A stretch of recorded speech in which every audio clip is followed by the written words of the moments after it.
20 years ago, it was not uncommon to hear Japanese firms were doing 100-year plans. 100. We know that there were Japanese companies doing 100-year plans because their value system was very, if you would, Zen, in that the corporate body is responsible to take care of 7 generations downstream. So you can begin to see that for a purpose of sustainability, that you would develop a 100-year plan, right? And that you could begin to at least hypothesize 100 years from now. That's all gone. I don't hear that anymore at all. And I think the challenge is that the time, the funnel, 10 years ago, and I did some of the research on this, 10 years ago, the mental model, even from strategic management consultants, was Horizon 3 was essentially 2 to 5 years out. Horizon 2 is in 1 to 2 years, and Horizon 1 is 0 to 1, okay? That's gone. In 10 years, the compression of time because of technology, because of access to data, because it takes far less capital, far less time to set up a business that could potentially tap 1 billion customers in a very short order, moves incredibly quickly. And you hear this conversation about exponential organizations. There's people that write about this, and there's whole processes. That emerged out of the essence that we are now in an hourglass environment. And my point, COVID is demonstrating that. We're in an hourglass. So by the minute, we have to understand that decisions could be impacted. And you see this with COVID. They're saying, if you wait, there's going to be, we won't flatten the curve, right? So just move. That's an hourglass.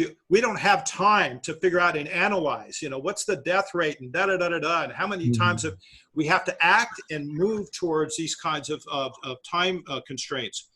So the time constraint of an hourglass forces a much different approach. What we have to start doing is taking hypothesis and start prototyping those hypotheses. I think this is Rita McGrath's whole thing, and seeing around corners. It's like, if you see a signal, grab it, test your assumptions, put it in the portfolio of potential business possibilities, but don't ignore it. Because if you ignore it, it's going to be upon you before you can even blink, and it could be the downfall of your company because you did not understand the potential disruption of one of the signals that was pointing right at you, but you couldn't see it, right? So scanning the horizon, pulsing and testing the hypothesis about this is a new skill. This is new. Now, has it been around? Yeah, in different ways. We've had sense and respond conversations for the 20 years.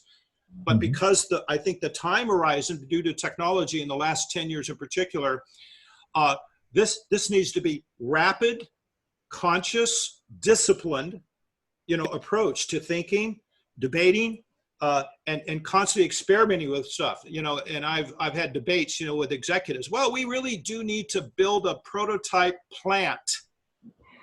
I said, really? But what we haven't tested the output of the plant with the market. Why don't we go test a prototype in the market and then come back and say, should we put $50 million into a petrochemical plant or whatever it is, right?